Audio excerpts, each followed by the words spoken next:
And this time we have Hagen Hurst, one of my favorite players here in San Antonio, plays O'Connor High School with SA Future. And the watch list is powered by TAAN-TV. We dive deeper than stats and tape. I'm Kevin Howell, one eye scout, and today's guest, 6'7", out of O'Connor High School, one of the most skilled, polished, and prepared forwards in the 26 class. When you talk footwork, passing vision, and floor spacing, we're talking about Hagen Hurst.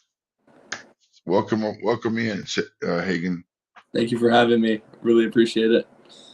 Man, we were, and I'll tell this story. Like, you're one of my favorites. Uh, and passing wise, shooting, footwork.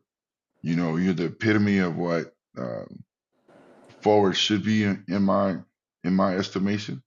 Um, but last year we had to work through some things, and I was just asking you a little bit earlier, but what does it feel like to be healthy going in through this summer and into your senior year? Oh, it's a huge blessing. I mean, after my injury last year, it was I found God, and that's been my huge testimony. I found Him. I think He's taken my life and changed it, and I don't think it's a coincidence now that I'm playing some of the best basketball, and He's put me in a position to succeed. And there's no coincidence there. It's just the great plan He has for me, and I'm going to keep living His plan and His way. That's awesome, man. You know, if I talk to anyone, uh, Gasso, anyone around San Antonio, everyone I talk to mentions your high IQ. When did you start seeing the game differently than other guys your age? Yeah, so when I was younger, I was still tall. I've never really had that one growth spurt. I've been taller than most kids my whole life, so I've been able to see over defenses and see through. And I know that that's going to be a huge thing for me to see through the defense and see around them. So learning and then learning also how a defense works, how a defender is going to guard this position. That's how I've been able to increase my IQ and learn plays and put them to succession. All right. Okay. So you break down defenses and all these things and you process so quickly. Um, what so when you're at the elbow, or the block, what are you looking at for I mean, as a passer, what are you looking for first when you catch the ball? Are you looking at the elbow or the block? So if I catch it at the elbow, most of the times I'm looking to see that first guy, that first defender is the key component. If he's backed off, that's an easy handoff for a shot to my guard or an easy pick and roll. But if he pressed up or he's got that one, most dudes like to switch that where on the down screen, and Mm. you see that if his head's turned or he's playing that sag spot, it's a wide open back door every time. That's just what I look for. And then if I catch it on the block, I'm really looking for that double. Which side is the double coming from? And honestly, I'm lucky enough to play with a bunch of kids who know what spot they need to be in with where the double comes. They either need to be on that opposite block or we'll have shooters spotted up in the corners and I'll find one of them. How quickly um did you kind of like at O'Connor, like you've been there, but this year changing over during the summer to play with the future on the Puma circuit, Pro 16 circuit. How long did it take you to assimilate yourself or the team around you get used to your passing ability? Yeah, I think that when I went over, even at O'Connor and both Future, they both adjusted quickly. I mean, when everybody realizes I could benefit their game, they like to play with me, and I love to play with them. I have consistent guys who can knock down shots, especially with the Future recently. It didn't take long for me to build in. It took one tournament, and I feel like I found my spot with that team. Felt like they trusted me, and I trusted them to go do what we do and win games. Yeah, I concur. Um, so who helped shape your understanding of the game early on? My dad taught me from a very young age that hey, you're going to be a back to the basket kid, and he's always seen that the games has been changing. It's gone to we see a lot of face up forwards, and we don't see too much back to the basket anymore. You still see it, but not as much. And I think my dad taught me that, And I think that was my biggest step forward in my success is he taught me how to do it. And I've continuously grown my bag in post moves, and he's helped me all the way through that, still going to the park with me or to the gym to shag balls and teach me different moves. So You know, how do you handle being a forward and often make decisions like a point guard?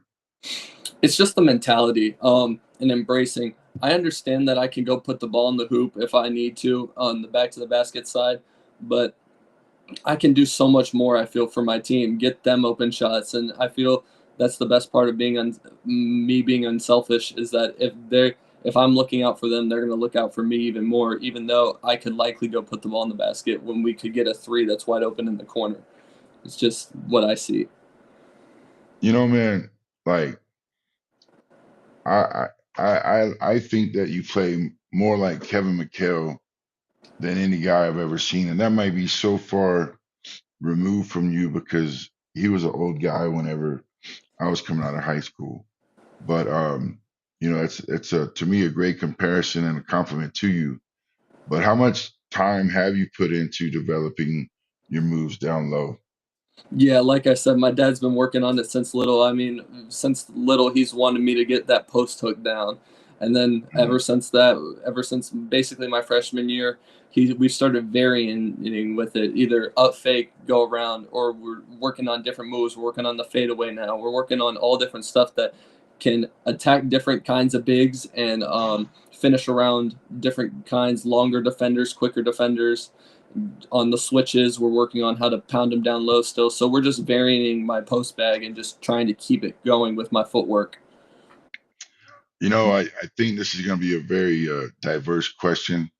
Um, but what's your go-to counter move when your first move gets cut off? Yeah, so if you asked me this last year, I would have said I love the up fake, but Mhm. playing with how I play now, most kids understand that I like the up fake, so I don't do it.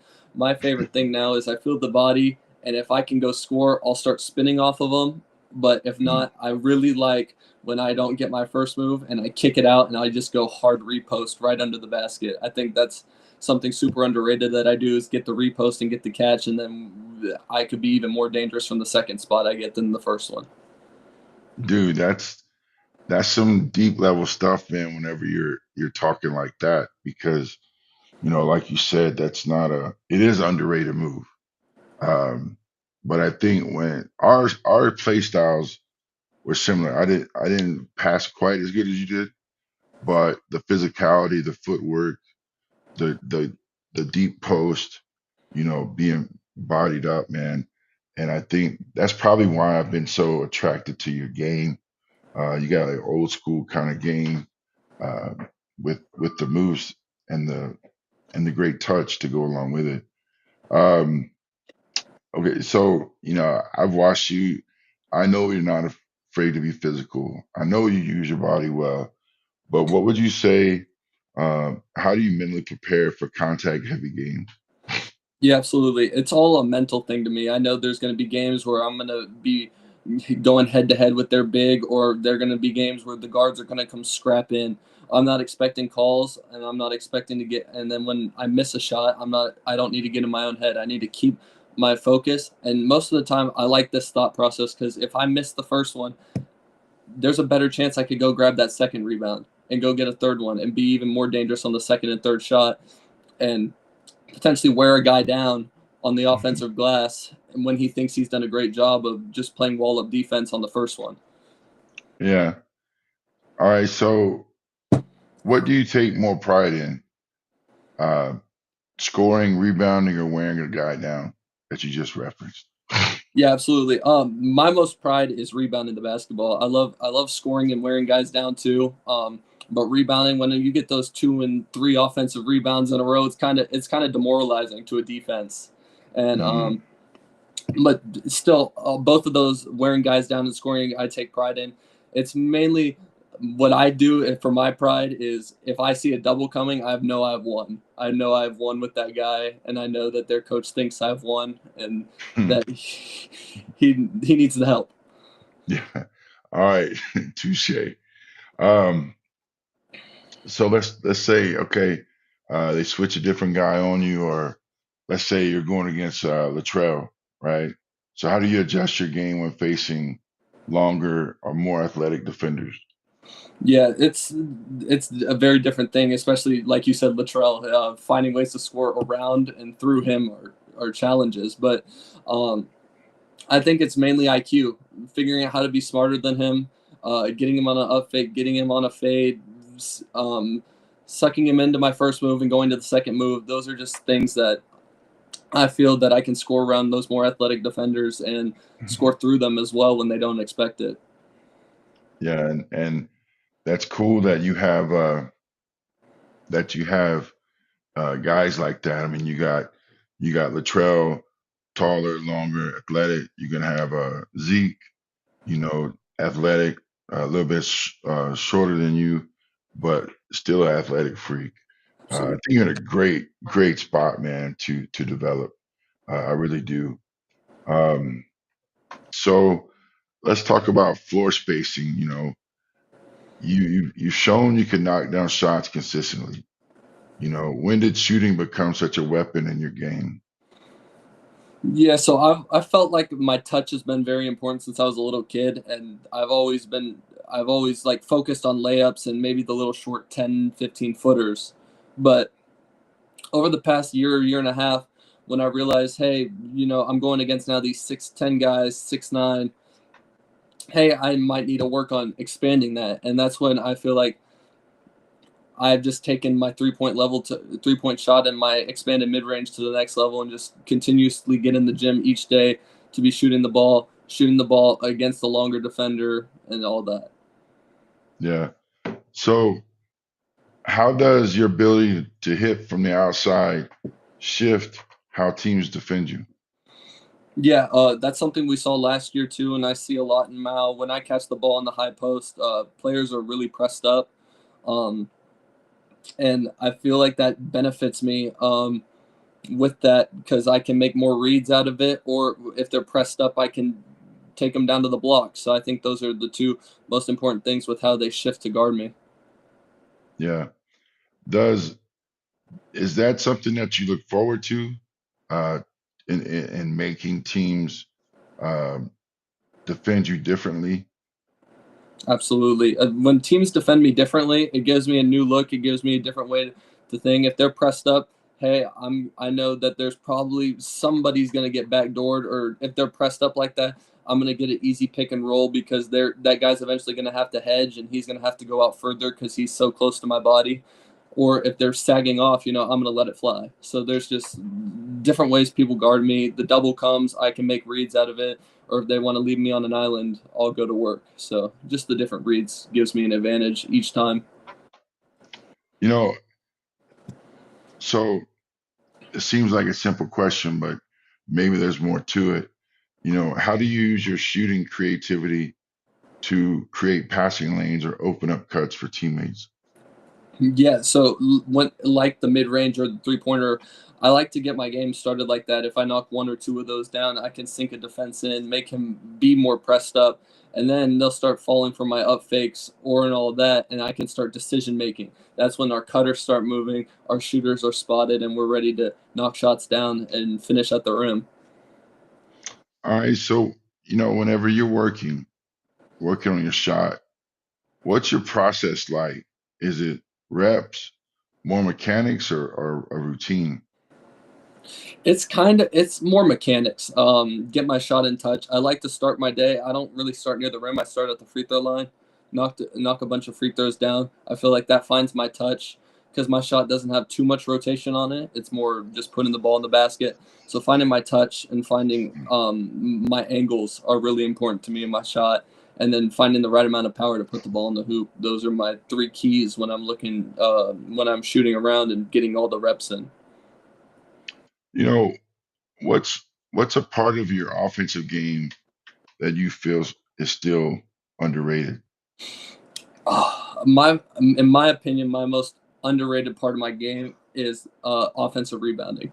I think that's a part of my game that goes so untalked about. I think I gained last year in district. I averaged 5 to 6 offensive rebounds a game, which just gave my team more offensive possessions, more chances to put the ball in the hole. more chances for me to go score. And I think that's only going to benefit me. And I think that's something that widely goes untalked about in my game. You know, kind of talk me through your process of rebounding. I know I'm kind of throwing this at you, but um, let letting people hear it from a peer versus a coach, like, what's your process? Like, are you tracking the ball? Are you finding a man? Are you going to the opposite side of the rim, or kind of what's your process? Yeah, it's 100% where the bodies are. So I'm looking at the guy that shot it and looking at his face. Most of the time, when you see a shooter shoot, if he knows it's short or long, he'll call it, but he'll also have like some reaction to it. So if you see it's that, I'm reacting. And most of the time, as an offensive rebound, I love to get my guy buried under the rim because there's not much he can do jumping outwards when you already have the position on him. And then if you have him buried under the rim, you catch the ball right there. It's a wide open layup, or he's gonna foul you. You know, you you you right now probably in the best shape that I've seen you. Um, was that a mental preparation piece? This is what I'm going to do, or is it the fact that you stretched out a couple more inches?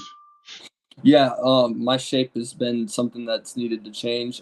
After the injury, I kind of took it seriously, and there was days where I was slow, and there's been no excuse for that, especially now with playing on a circuit where the game is so much faster, there's so much to it. I have no choice but to be in shape, and I think that's only benefited me. And getting in the gym and really taking this seriously and finding the mental aspect of, hey, I might be tired, but I need to push through this has been key to my game.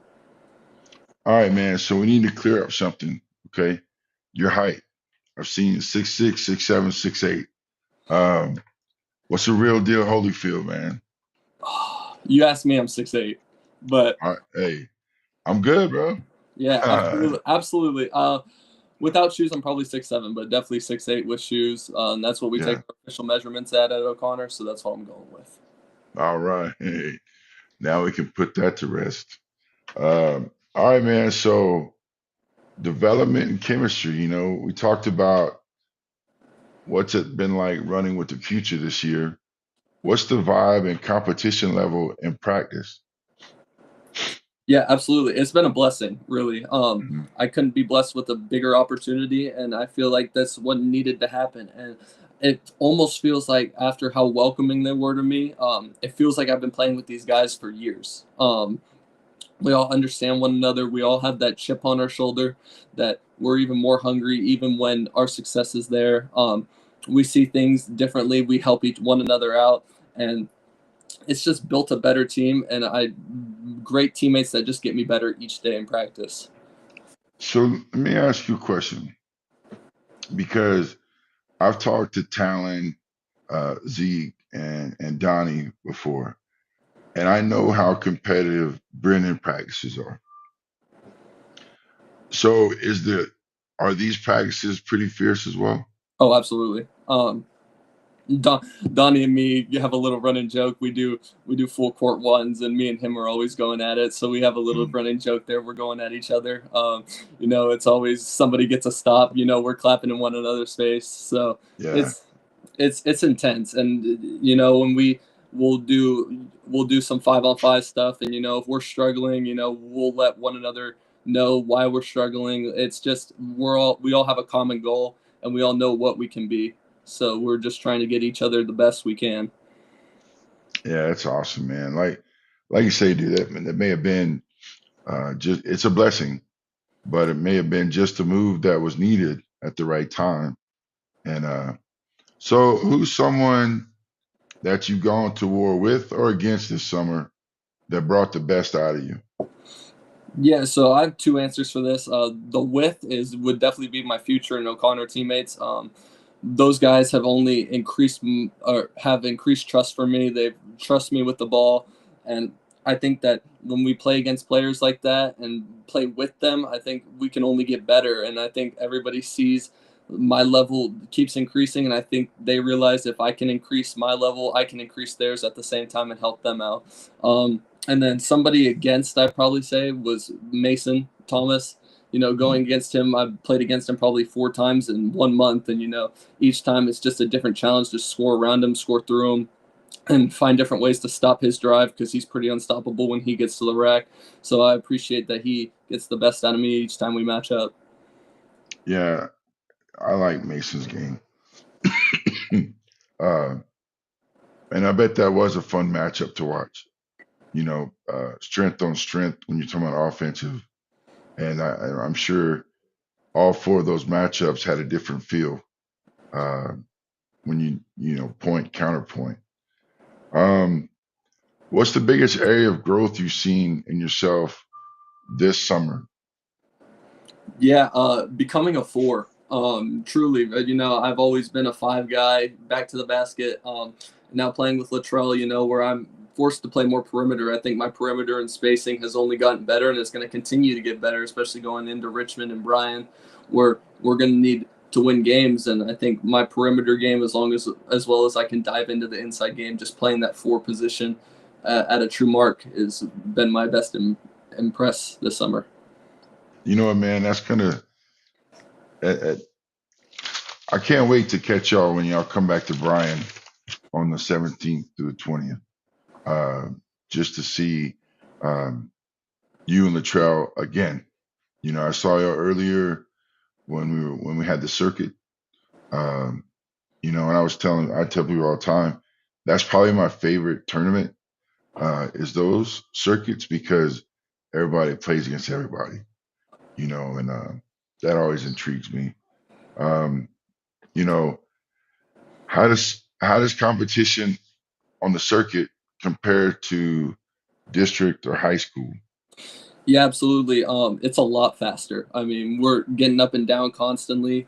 Uh, but at the same time, I think it's also a benefit to when we get back to district ball. I mean, plus the added challenge of the shot clock and circuit play, and that everybody's wanting to step up. There's no folding under pressure here. There's only stepping up, and you see guys, going out having great performances and trying their best to make sure you have a bad performance. So there's no folding under pressure, and with that shot clock, it's just a new added challenge. You have 30 seconds to score the ball. I think I had that problem last week at TABC where I was looking at the ref, hey, shot clock, you know what I mean? But there's no shot clock there. So Yeah, it's that's just different, that's but it cool. gives me an increased challenge, and I think it's only going to better me for district season. Yes.